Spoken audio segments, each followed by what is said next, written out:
Welcome back to Me. I Am a Memoir, the meaning of Mariah Carey. You might notice that we have been dragging this countdown out, and that's because Posh keeps threatening to go to the regular verse, so I keep going really slowly.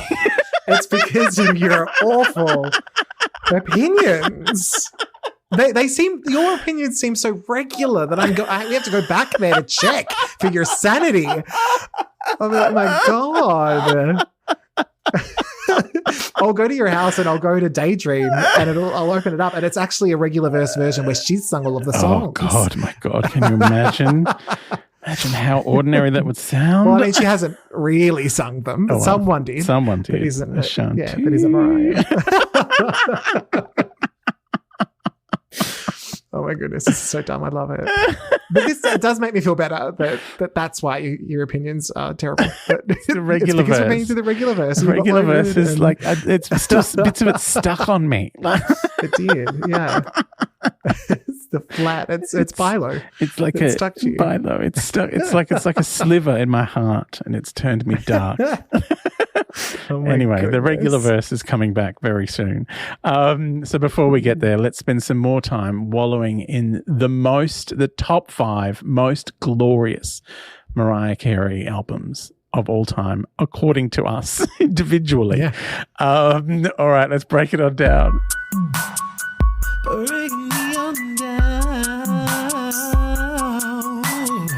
All right, before we get to our top 5, let's do a little recap so we can remember where we've been. So I will give you my top 15 to 6, and then you do the same. So at number 15, I had Charm Bracelet. Mm-hmm. Then I had 14, Merry Christmas to You. Mm-hmm. 13 was Emotions. 12, Memoirs of an Imperfect Angel. 11, Rainbow. 10, Butterfly, 9, Caution. 8, Glitter. 7, The Emancipation of Mimi. And 6, Music Box. So my 15 was Memoirs of an Imperfect Angel. At 14, I had Me, I Am Mariah, the Elusive Chanteuse. 13, Merry Christmas, I.U. 12 was Charm Bracelet. 11 was E equals MC squared. Sorry. 10 was Emotions. 9 was Rainbow. 8, apologies, Daydream. 7 was Glitter. And my number 6 was Music Box as well. Oh, so I feel like we're pretty even. We are at the moment. Like most of the albums, are one or two that each of us haven't said yet. Yes. All right. What is coming in at number 5 for Fab? Well, so the top 5 are, I mean, I've said this 1,000 times already. These are all amazing albums. Number 5 for me is possibly the most coherent album she has done ever. There are no real low spots for me, and it's just like there's no crazy highs, but it is solid. It is a solid piece of work, and you have already ranked it much lower, and you are incorrect. It's Caution, her most recent album, because it is still top 10. It is solid. Like it's just like it's all killer, no filler, as they say.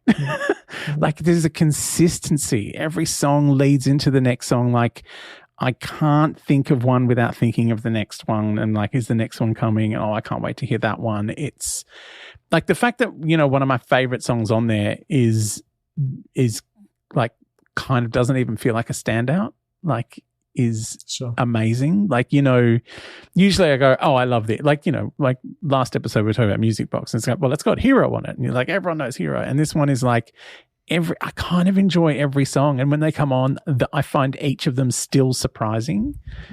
Like it's exciting. It's fun. I just think Caution is a real return to form for her songwriting as well as her vocal performance. Like it's, like it doesn't have the crazy, soaring, insane highs that she has on Music Box, for instance. But it's just, it just feels like this feels like an artist who has worked out what she knows how to do, and she knows what she wants to do. And this is an album of, this is what I feel like. I feel like making an album. And I was going to say, it feels like an album maybe a lot more than the two that came before it. Yeah, which felt kind of disjointed and like lots of songs jockeying for attention and not really fitting with one another. And again, that was one of my problems with Daydream, is it felt a bit disjointed. Like it felt like... Well, that's the Lover talking. So, no, you know what? We're not back in the regular verse yet. I don't know why you keep saying. Can I tell you what I think it is? I think it's the clash. It's the fact that her work with Afanasieff had kind of reached a point where I think she was not going to do anything new or interesting with him, even if they didn't have a big fight in the kitchen. If that was him, but. Allegedly. But like if they, it just felt like they'd kind of done everything they were ever going to do together. And then she's got JD and she's got, it's like a lot of different kind of, it's just as doesn't hang together as well. But Caution is just like you said about it earlier, it is the kind of album you can put on and, even people who weren't Mariah Carey fans would probably go, oh, I like this. What is it? And you go, it's Mariah. Yeah. I think this is probably the album of the whole lot that would float around the most in terms of numbers. Like I could probably do it on another day. Yeah. And it would be somewhere else. Because again, it's almost, because it is so cohesive, it's almost mood dependent. Yeah. As I said, do I feel like this today? But yeah. It's a solid album. So the reason it's at number 5 is because we're reviewing albums. We're not reviewing, which album had the best songs on it. And this is a solid album. Like it is a great album. And it's, like I don't think any particular song stands out way more than any other. Sure. It's just every song is great, and you get to the end of it and you go, that was good. I might put that on again. I enjoyed that. Yeah, put that on. Put that the on length again. We love. Yeah. We love a 10-track album. Yeah. So I'm about to contradict everything you just said. Excellent. With number 5. Your number 5 is going to be 3 hits and all filler. Yeah. And I didn't know where the hell this was going to end up. And that's why the science had to come in. Yes. The science and the math, because I just didn't know. This is an album that is all the opposite things of Caution. Yes. In that it is some really great songs and a whole bunch of songs that I skip. Mm-hmm. But there are so many songs on it that even the ones when you skip them, you feel like you've still had a whole album. Yeah. Because there's other songs. So it just goes for so long. Yeah. And then I skip, and I still feel like I've had a good 10-track album. Yeah. And that is Me I Am Mariah, the Elusive Chanteuse. How did it get so high? I don't know either, because this was one, maybe similar to you with Music Box, where it was like I was here when this happened. Like I remember this album coming out, and of course this was around. I forget how young you are. Yeah, sorry. So I just remember, being excited for it, and even the songs that maybe aren't, my favorites like Dedicated or Faded, they're not bad. Like I can't say that they're bad. There are a couple. I've got some skips. If this was a 10-track album, this would be right up there. This would be great. Yeah. So the skips for me are One More Try, You're Mine Eternal, and Supernatural. I just don't really need them. Whereas, My Infinities, The Art of Letting Go, You Don't Know What to Do, and Meteorite. Amazing. I know art's not your favorite, but it's still a great I don't mind it, but it also technically wasn't on this album. If you didn't, if you didn't pay full price. Yeah, exactly. But then there's other great tracks, Beautiful, Thirsty, Cry, Camouflage, all good. So like I said, 10-track album of this is you're thirsty. We love it. But I think this was the thing as well, like, and this is where it got confusing, because I was like, the thing that I like about this, which I also liked about Butterfly, is the risks. Yeah. It's like, I've never done this before, so I'm going to try. And I think that was exciting for me at the time. Yeah. Going, I've never heard Mariah do this. Has it dated? Sure. Yeah. But I still remember that excitement of, oh my God, Mariah's done a strip club song? Yes, Mariah. And Meteorite is just so good. I love Meteorite. It's just like, wow. It's so cute. So I think the fun thing with this album, and like I said, putting it together with Memoirs, it's like a DIY project. Yeah. And who doesn't love that? It's like I can make my own Mariah Carey album. Amazing. And we will be doing that in a few short weeks, actually. Yes. But it is very patchy. I agree. I think the lows get a bit blah. But when I looked at the spread from infinity to skips, Stop saying this spread. is the most spread. I learned it from Nigella. It's actually got it's almost an exact mirror in that it's almost ranked itself as an album. But yeah, I don't know. I just think it is the memories and the excitement of going, oh, I know that these 3 tracks aren't great, but then I get through them and there's awesome tracks here that sounds like nothing else she's done, which is maybe where on some other albums where it's like, oh, these are all good, but I've kind of heard this. Yeah. Is maybe why this is stood out to me a little more.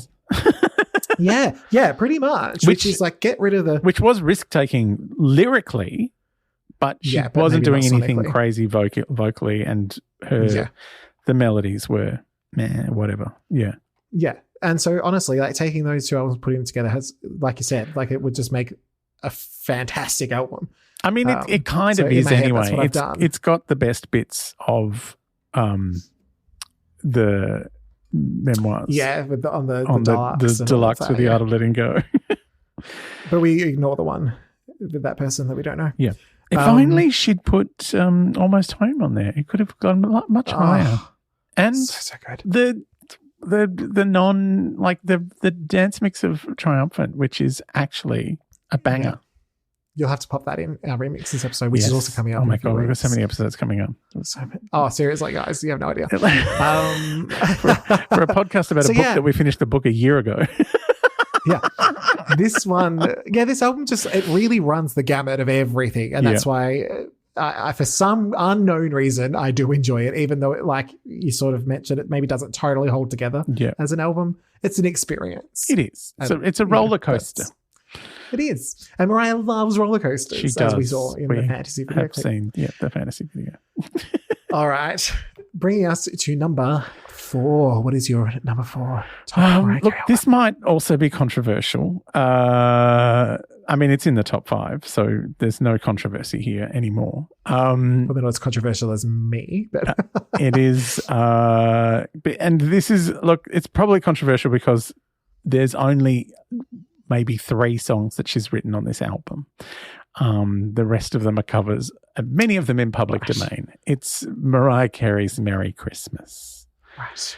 I mean, you know, the craziest number 1 of all time. Like the perennial All I Want for Christmas Is You. It's like one of the greatest songs ever. But her version of Silent Night is spectacular. Oh Holy Night is incredible. I even really love Jesus Born on This Day. You know, she wrote a traditional Christmas carol that I have seen people sing on Carols by Candlelight as if it's, you know. Hugh Sheridan is all about it. Yeah, as if it's some old song that no one, you know. Remember this one from days gone by? When that's a Mariah Carey. She wrote that one. Yeah. Royalties. Remember this one when at Jesus' birth? And I love the gospel. The gospel finale is like one of my favorite, like just when she ramps it up and goes to church. Like it's a quick album. My only problem with this album is that I can't listen to it outside of December. And I want to. I really want to. So sometimes it comes on as a skip, as a shuffle. And I'll be like, oh, man, I love this song, but I feel weird listening to Oh Holy Night in April. It's not holy yet. It's not a holy night. And yeah, if it was a year-round album, this would be my number 1 Mariah Carey album of all time. Maybe Mariah should re-record just the word Christmas and change it to Easter, so at least we get a second. Yeah. Around April. But yeah, that's my number 4 is Merry Christmas. We love it. It's amazing. All right. My number 4. And this, I will say, this is when it got really difficult to figure out what to put where. Because these are, I would say particularly my top 4 are my go-tos. Yeah. The reason that this one is here is simply that there are a couple of songs that are still good, but I just have maybe aged a little bit, and I just liked the other ones a little bit more in the top 3. So this one is Mariah Carey, The Debut. The Debit. So this is actually such a strong album. Yeah. It's got Vision of Love, Someday, Prisoner. These are my infinities. It's also got great tracks like I just love it. Not gonna be a prisoner. Got, Alone in Love was one that I kind of forgot about, but I'm like, I know I like this. I don't want to cry. Yeah, I don't want to cry. Love Takes Time, Vanishing.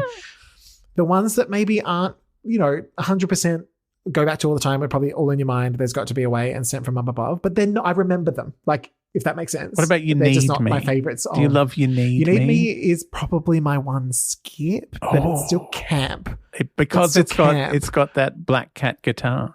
Which I normally love I love Black Cat, so maybe that's why I'm like I'll just go listen to Black Cat. But it's maybe with Someday, Prisoner and You Need Me, it's maybe the one that could go. Yep. Because Sunday's a number one, and Prisoner invented rap. Yes. So You Need Me doesn't bring much else. Yes. But yeah, like it's even the songs that I'm not huge on, I remember them immediately. So it's just it's very memorable. The replay value is almost 100%. Like it was just honestly that a couple of other albums had a few more songs that I liked. Yep. That's about it. But yeah, going back to it, there's still things that I go, oh, this was really good. It's similar to, it's very different, but I think of like Kylie's first album where it's like, oh, they actually did put thought into the songs that aren't singles as well. Yeah. Like, it's like, oh, this song, I remember this. I don't remember what wasn't a single.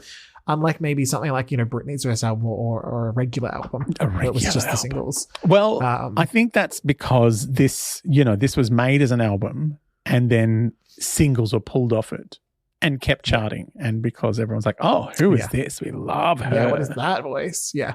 And and I think her writing is, it's nascent here. It certainly gets stronger as she goes along. Like the songs with Ben Margulies are, the fact that he's not really doing much with this bit of paper. Well, he was off photocopying. He was off photocopying. Takes 30 seconds. But if he was, the talented one, he's certainly not been turning up on anyone else's regular albums. Yeah. As a collaborator anywhere. That would have been a slap in the face. Oh, yeah. It's I enjoy this for the same reason. It's Vision of Love is a spectacle, and Vanishing is like my dream song. I adore it. But I think like some of the lows I think are a little bit too meh. Like You Need Me is very trashy and of its time and feels like last century. And some of the things that are of their time are fun and camp because of it. But others you just go, oh, I don't really I don't need you, actually. And I know we talked about this when we did this album, but like I don't love the album version of Someday. Like Someday's been rehabilitated for me in many live MTV performances over the years. But there's a lot of like, 'cause Mariah I think was probably not as involved in the production on this as she is nowadays. There are a few choices that are made that you go, oh, really? That's interesting. For instance, Prisoner is so camp. Oh my God. It's so over the top. Rap, and you're just like, as we know. No one would let her do that anymore. But that's, I think for me, like for you, like I'm sure with this album in particular being the first one, there'd be a lot of that nostalgia. Yeah. And it's almost similar for me, even though it was at a different time. Yeah. There was something going, oh my God, Mariah did this? Yeah. There was something so fascinating about it. Yeah. That it's like, she'd never do this now, which is why I feel like some of those songs are special. Yeah. Because they're never to be repeated. Yeah. I mean, this was like these songs like could have been on a Taylor Dayne album of the time or, a Tony Braxton album or something. Like, they could have turned up anywhere at that point in time. But they're on a Mariah Carey album. They're on the Mariah Carey album. Her vocals make it go. Like when she started rapping a Prisoner, the first time I heard it, I was like, what is happening? What is happening? But I love everything about it. Yeah. It's just like it's a camp as tits. But yeah, the highs are so high. Like I Don't Want to Cry, I still love. All in Your Mind is still amazing.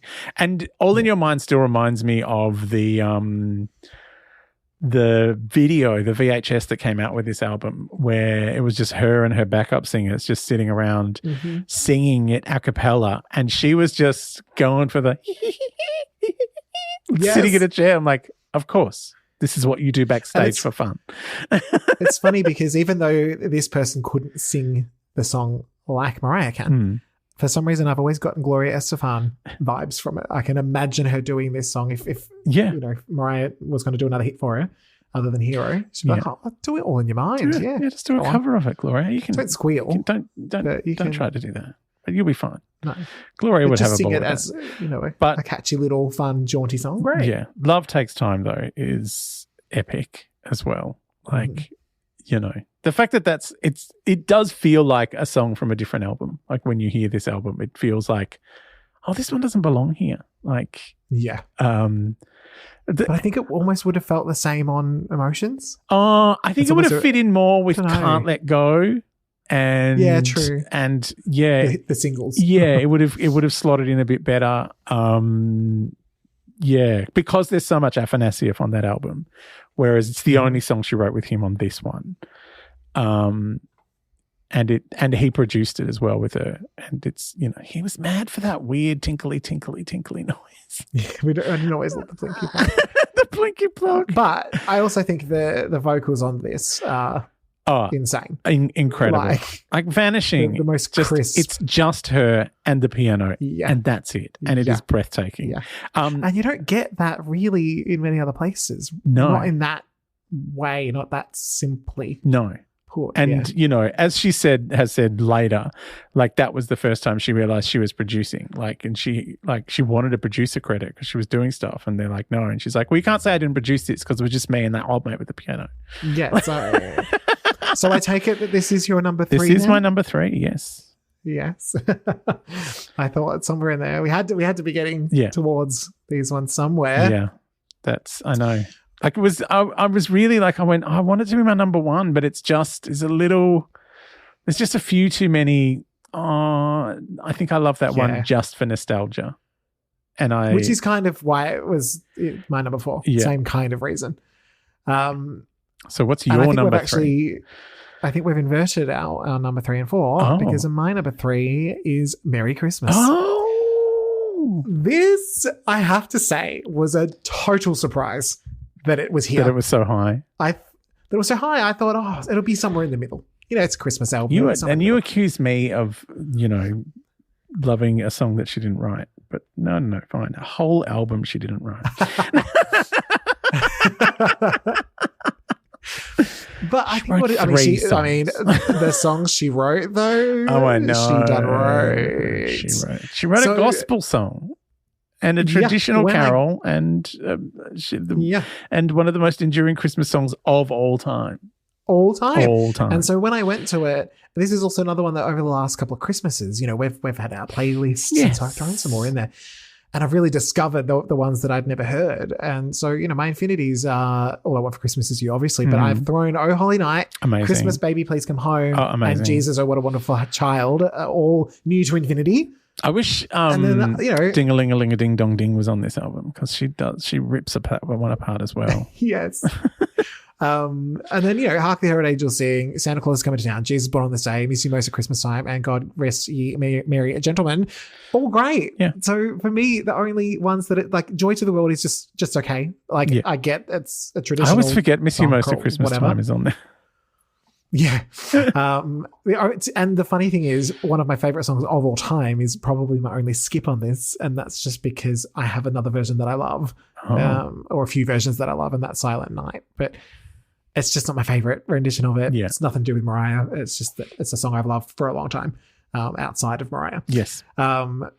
So, and there's enough songs on here that you don't need it. It's like there's like 10 other great Christmas songs. And I think the listenability, like the replay value on this is just insane because literally every Christmas you can pop it on and people get excited about it. And that is not true of many albums. It's also not true of many Christmas albums. Like I have a whole bunch of Christmas albums, but this is the only one that I listen to all the way through. And the rest I pick songs out of and play them. But yeah, and we literally do that with Merry Christmas to You. Yeah. So, I mean, if you threw Oh Santa and you know, House Stop Celebration and a couple others on here, I'd be having a really great time. The Charlie Brown. So, yeah, I was surprised it ended up here. And I think the reason it just edged out the debut was the amount of highs. Yeah. On here. So many and the vocals. And I think because she didn't have to write the songs, she was able to really play with the vocals and bringing, again, the choirs and the BBs. And it feels very, you know, she's got, like we said about Glitter, like this is all kind of concept album and she's just gone all friggin' in and has continued to go all in ever since with this album. So that's my number 3. It's your number 3. Oh my God, we're nearly at the end.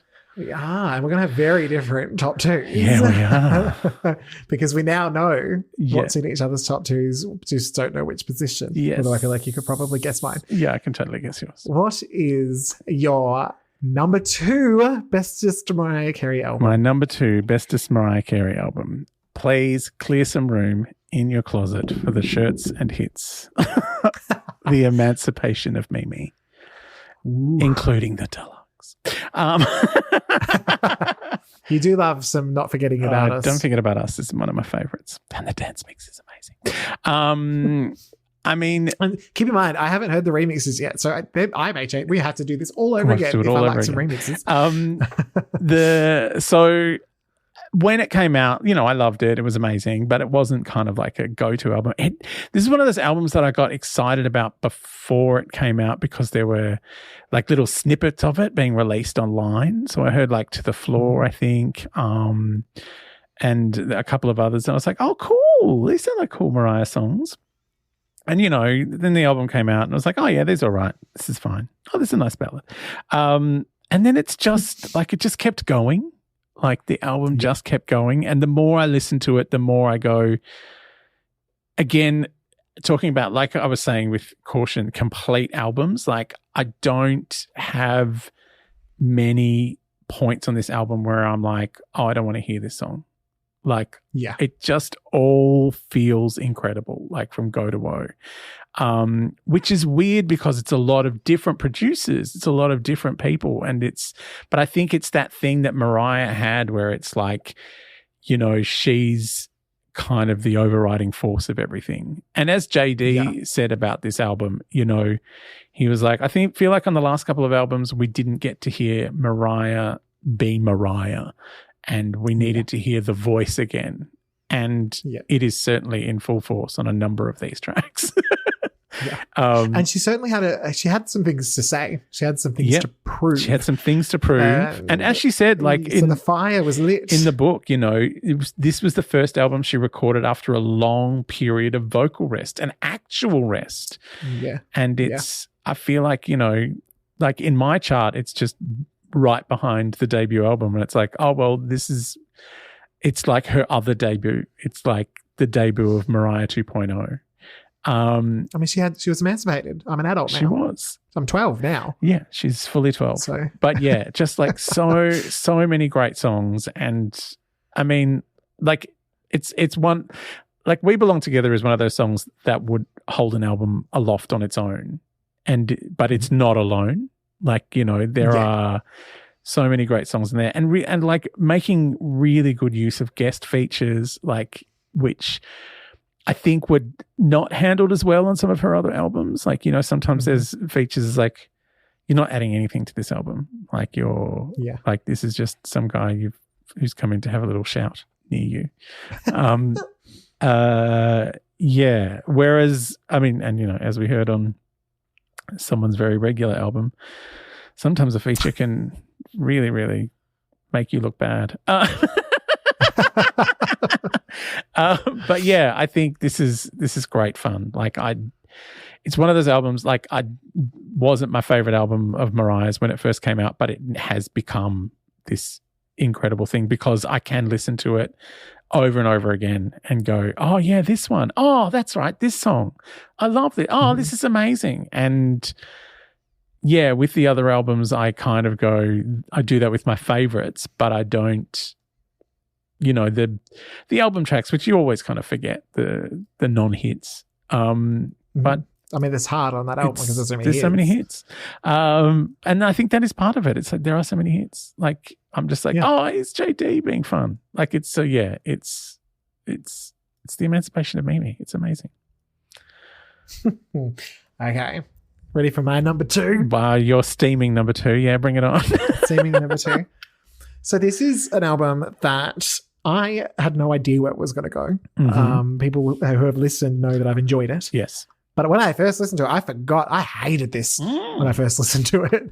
Hated it. My initial thing was like, oh, thank God that's over. Right. And now it's my number 2. And it, honestly, even putting it together, it moved around probably 3 or 4 times. It was like number 7, and then it was number 4, then it was number 2, then it was number 9. It literally was all over. But that's why the science came in. The science. So that is, I mean, it has the number in the title, so it had to be. Yep. And that is E = MC squared. Controversial.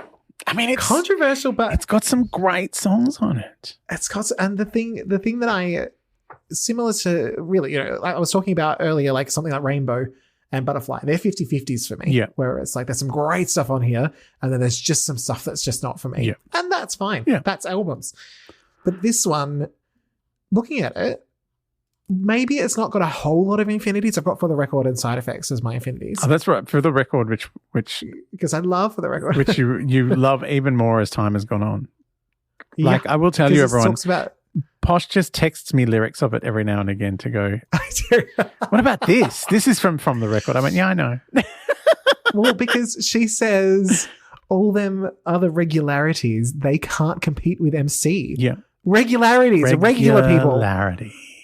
It's brilliant. Just the most subtle shade. Yeah. But Side Effects, which we know we both love. Yeah, amazing. But then I've got 1 or 2 songs that aren't skips. They're just fine, which is Love Story and I Wish You Well. They're fine. Yeah. They're not my favorites. But then right in the middle of my little list are some friggin' great songs. Touch My Body, I Stay in Love, Loving You a Long Time, Bye Bye, Mariah Carey, I Always Say I'm That Chick, Cruise Control, Last Kiss, Thanks for Nothing. It's just, this is kind of my caution, I think. Yeah. In terms of like, it's really cohesive, unexpected. I know it doesn't have the highs of Emancipation, and I wouldn't pretend it does. Yeah. But when I've literally got the replay value is the whole thing for me. It's like, and like you said about, it might have been Caution. Oh, no, it wasn't. It was one of the others that people will remember because they just listened to it, but I forget because I'm Dory. It still surprises me at times. Sometimes I'll go, what was that song again? And then I put on, oh, yeah, this one. And I think I said that about Emancipation of Mimi. Was it? Yeah, right. Just now. One. I think the thing that I love this for is it was probably the one time that Mariah really embraced and succeeded at doing what was out there at the moment while maintaining her DNA. Yeah. If that makes sense. So maybe she didn't quite nail it on Memoirs. But I think here, you just can't deny these hooks. Like, it's just so hooky. And because I'm such a pop music fan, it's really fun that we know that Mariah's probably never going to go back to doing, the pop adult contemporary hits of the first few albums. But this was a new version of that, I felt. And like I said, it really moved around because I agree that it's probably not the most obvious number 2 album. But it was just smacking me in the face with the amount of songs that I love. How could I know? Every song is good. Even the songs that aren't that great are good. So yeah. I just, it sort of said, well, this is where I'm going and you just need to get on board. Just jump on board, bitches. I will say, I'm really pleased to have something in my top 2 from this era of Mariah. Same. So often people discount a lot of the second half of her career thus far. Yeah. And it's not fair. And that's what I like about this as well. It's just a point of difference. It's not really like any of her other albums. And that's, what I love about it. I mean, it's very like Emancipation of Mimi, but it's... See, I don't think it is because I think it's more, I don't know, it feels a little more relaxed, I suppose, which again, some people are not going to like that because they want the hard-hitting lyrics or the heart, and that's fine too. But there was something about this, I'm like, oh, this is just fun. Yeah. OOC is fun. Like it's, there's, and Side Effects is very, like lyrically is quite confronting. Yeah. And I think that the main thing about this album is the earworms. Like, there's a lot of pop hooks on here that probably aren't on Emancipation. Emancipation's a bit more R&B. Both great, but I love my pop. You do love your pop. That is true. That is true. Which brings us to the number ones, which are going to be... Well, there's only one album left for each of us, so we're just going to have to say them. I know, all right. My number one album, which is your number 712, I think, because you hated it, is Butterfly. It was still top 10. I love Butterfly. It's in the top 10 of all Mariah Carey albums. And again, if we had done this chart before we'd done the re-listens, neither of these albums would have been in my top 5, let alone my number 1 and number 2. Interesting. So this is my fault, is what you're saying. All your fault for making me actually listen to them and examine them and think about what she's doing and what's going on. I feel like Butterfly is an album of amazing songs that some of them happen to be singles and great singles, but it's more personal. It's more full, like we were discussing when we were listening to it, for this podcast, it kind of made all the things she was pretending to say on, say, Daydream or Music Box, and you go, oh, you mean it now. Like, a song like The Roof where you're like, oh, you mean it now. And like Butterfly, I know is not like a huge song, but I just absolutely love it. It is like vocally, it is a belter. And the Butterfly reprise later on is amazing because it's just like, oh, now we've got Disco Butterfly. And it's funny because that was one that I wasn't 100% sure on, and then I did learned that, as I listened to the album, that was one that I really cottoned to. And then they had to play it at one of my friend's funerals. And now I can't listen to it. I was like, spread your wings, prepare. It happens. I know. And I was like, oh my God. So of course I'm trying to not bawl. Yeah. But think about horses. One day I'll get back to it. Sometimes things are the horses and the horse that was Mariah's hairdresser in that video. Didn't we say she just took the horse's tail and wore it? But it is funny how relationships with songs can change over time. Oh yeah. And so I remember hearing it back then and didn't really love it. And then when we did our thing, even maybe when I listened to it originally, I maybe wasn't sold on it. But then over time I was like, oh no, I really love this. And then it changed again after this. So I'm like, I'll give it a little bit of time and I'll come back to it. You don't have to love it just because I love it. Like, again, no, but it would not have been the song specifically. Yeah, but like, I like for an album, I just like, I love the beautiful ones. I love that she just like completely lets rip with her vocals and just is like, oh, I didn't write this one, so I can go to town. I can wreck it if I do it wrong. And she but why is that town Chernobyl? I don't understand. It's amazing. I love a song that builds really slowly for 7 minutes. Have you ever heard the Alicia Keys song "Sure Look Good to Me"? Like, that is a song that just builds and builds and builds and builds, and then by the time she gets to the end, you're like, oh my God, what is happening here? It's like I think it's a Linda Perry. It's we love Linda madness. But yeah, I just Butterfly. It just felt like it felt like the first time she was saying what she wanted to say, as opposed to what she thought she was meant to be doing, and it feels freer because of it. And I think maybe reading the book has influenced my feelings about it a bit more for this and Emancipation of Mimi. But yeah, like re-listening to them in comparison to all of the others, it just, for me, held together better as an album than everything else. And even the non-hits and shirts on this one, I still really love. Like, I even love, the one with Missy Elliott, which I know you didn't love. Like, it just really all hangs together. And it's an album I can put on and just go, oh, yay. And know that every single song is going to be amazing. Like, I'm going to enjoy all of it from beginning to end. So yeah. No, my number one is Butterfly. Interesting. Well, I think we know what my number one is. I don't think it took the a genius. It's the daydream. It's my for number so many 8. reasons. And no, insane. Well, my number 1 fared better on your list than yours fared on mine. So I still win. You put our albums together, it still comes out on top. I've shared the story about this being the first album we had in the house. Yeah. So that was always going to go a long way into my feelings of this album. But kind of like, you doing, revisiting a lot of these albums, I was open to maybe this dropping. Yeah. Looking at it, I was like, this could go anywhere. Yeah.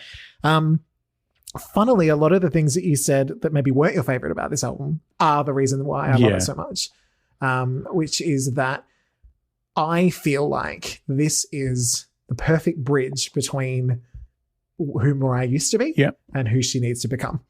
So everything that is the Mariah Carey DNA from, the Athanasieff, right, really up until now in some songs is on this album.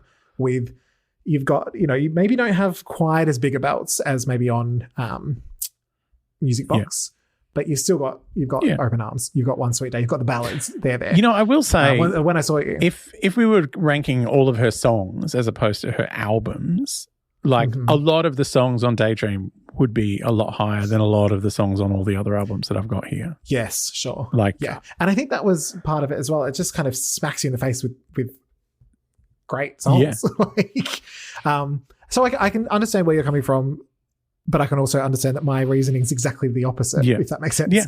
And then, something like Fantasy, and in a lot of ways, I feel like everything that came after this album has this to thank for it, if that makes sense. Like, you wouldn't have Butterfly if you didn't have this, because this was her going, I'm going to do Fantasy. It might not, it's got a little bit of a sample. It doesn't have the feature on the album. Yeah. But I'm going to put it out there anyway. Long ago felt like very much a... Long ago. Probably top 3 of my Mariah songs, really. I mean, that's hard. We'll probably, when we create our little Mariah album, we'll figure that out. But, Looking In is still, I think, her most not only introspective, but sparse song. Yeah. It's vanishing if it was out all night and really broken down. You know what I mean? Like, Vanishing's had a big night. There's still a polish to Vanishing, whereas I think I'm surprised this was even considered to be on the album, considering the control that was still there. It's and I think it is the kind of the rawest. So even though I know she does this kind of thing elsewhere, maybe production wise, this is maybe the best, most pure form of it. For me, I will say the version of that from Butterfly is a much more polished and together song. Close My Eyes, which I love too. But it's you're right. It's the version like Vanishing is the most pared back, and this one is kind of it feels more raw emotionally, if that makes sense. And that's why I think of her entire discography, this is the one that shocks me the most, as in Looking In, that it even made it. Like, it's kind of a miracle that it made it on there, and it just, I don't think any other album finishes quite like this. And then the other track, I kind of agree, Forever is maybe not the one I cotton to, but when it's on I still enjoy it. That's probably the one that I could go, if you weren't here, I wouldn't be that mad. Weirdly, even touched on Always Be My Baby. Weirdly, I feel like Forever has the same DNA as All I Want for Christmas Is You, but it just doesn't fire in the right way, if that makes sense. Sure. I can kind of see. It's got it's kind of riffing on a kind of like 50s, 60s vibe, but it's not. It's almost got a waltzy kind of vibe. And I think the other thing about this is it was probably the first time, again, it's that perfect bridge between the people who would come to like Mariah around Butterfly, people who wanted the honesty or just the cooler Mariah. It's not your parents' Mariah anymore. And I think that a lot of that DNA exists on here as well. So for me, it feels like a greatest hits in the best way. I think it's got the best of pretty much everything she's done before and since. So I actually have that feeling that you don't have, which is if a song comes on, I'm like, okay, well, now the next one.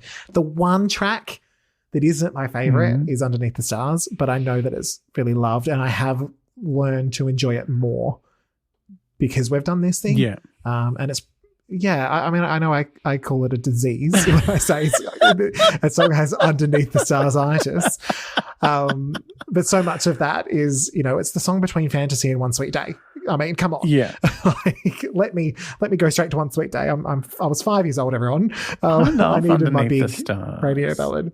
To know, it just was never my fave. I know. But, that's the thing. There's always, even with the greatest infinitized album, there's still, peaks and valleys. Yeah. This is just mostly peak. There's a couple of troughs. And I've just really enjoyed, like, this is the one that I can put on and just go, like the beginning of Fantasy, I almost have a physical reaction. Yeah. Because it's such an introduction. Yeah. I mean, and it is riffing very heavily on the introduction of Vision of Love, though. Like, it is. That's true. Like, but again, she's pulled together the best of everything. Because I have that same feeling with the debut album. As soon as this bit of Vision of Love starts, like, here it is. She's coming. Yeah. She's coming. And I suppose in a lot of ways, this does feel like the debut in its variety. Yeah. And I just think it's a probably better produced version of it. And like I said, I love the pop. So it's, for me, I think this is the reason why I think it's that perfect crossover, is because I know that Mariah's finally able to do some of the things she wants to do and still hitting those notes that the fans that were always there will still love. So it's my number one. It's your number one. It's the Daydream. I'm daydreaming right now. Oh. So we did it. We got there. I'm curious. I feel like other people should send us their top 15 if they would like to go to the painstaking lengths that I did. It is very difficult to choose your favorite Mariah albums. And I would have, mine would have been a very different arrangement if I'd done it before we sat down and listened to them all again. Yeah. But but I have favorite songs from all of them, and I do love them all, really. How can you have a favorite from your babies?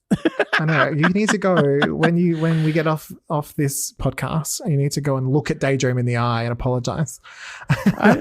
Daydream knows how I feel about it. And I will go to Butterfly, and I would say, if you didn't have that bloody 18-minute song, I'd love you a lot more. 6.5 minutes. There are longer songs on the other albums. That's probably true, but but no, it's just been so interesting to listen to all of them, and then revisit them now to do this and be like, oh my god, that moved around and that changed. Like I said, E = MC squared. I was like, oh my god, what is this? Yeah. And then for something just clicked. Yeah. And you just loved it. Now it's the number 2. Yeah. Don't know why. It just happens. And I feel weird, like it's, like I never wanted to be that typical Mariah fan that, loved her 2 big albums as my big number 1 and 2. But then listening to them all, I'm like, oh man, like I didn't even expect this to happen. Like, I would have said Music Box was my number 1 for a very long time. Yeah. I probably would have had Emotions in my top 3 before I went back and listened to it. And like, that's probably the thing for me as well. Like, I'm pleased that I didn't let that get into my head in terms of like, I know the Lamley will, like this one more, but there will be Lamley out there that won't have Butterfly at number 1. And so I was like, you know what, I'm going to lean into the popness of, and it's just who I am. But, you can't always explain these things. Sometimes, I think for me especially, as much as I can appreciate like, the really personalized stuff or the super well written or structured stuff, sometimes I think, especially for me growing up, I just needed an escape to somewhere fun. And I think that's like, if we did this the other way around, if you told me your number 1 album was Daydream, I probably would have guessed that your number 2 was going to be E = MC squared, because they're very similar albums. Yeah.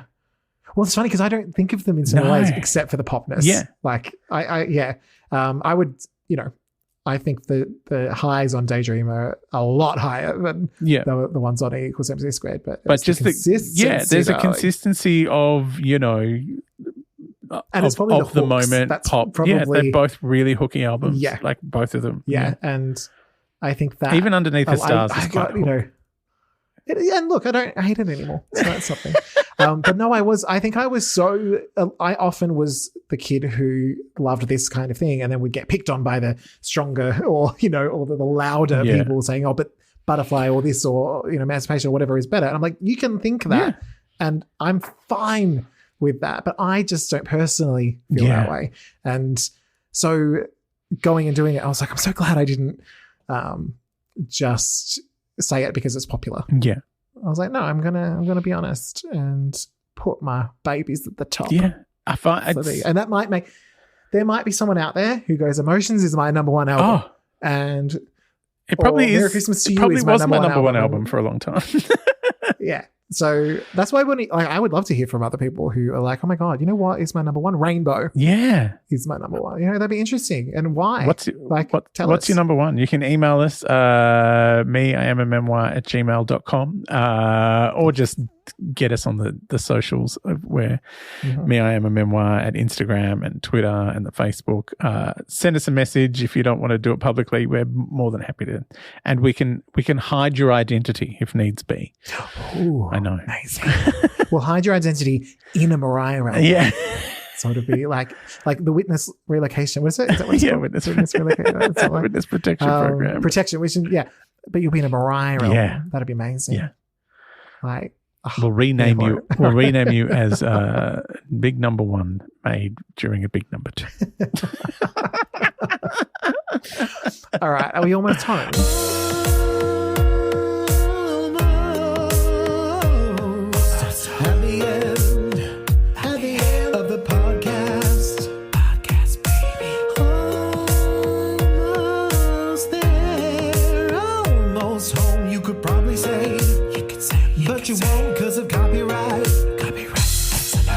We are almost home. What is happening in the next visit? Oh, I'm terrified. Don't make me go there again. So I feel we've spent a bit of time in Mariah's world, and I think we've recharged enough. Because when we first were doing this countdown, your lovid was strong. You were feeling very regular. Loaded, very regular. But now, you've had enough time to recharge thanks to some Mariah juice. Don't put any more of those dull shards into my heart. So I think it's time to just pop our heads into the regular verse and just see what else we can find. Oh, okay. But those pitchy vocals, it's not That's okay. half the fun. Once auto-tune's invented, it'll be fine. Okay. No, I meant mine. But it's pitchy vocals. Right. Yeah. Oh my God. I have had some feedback of friends losing their mind. How terrible it is. They just pressed play and they were like, oh my God, what's happening? I love it. So, and we haven't had feedback either way as to whether people loved or hated it, which means we just keep going. Yeah. Oh, I had one message someone sent me. I think it might have been Brad, who said, love the regular verse.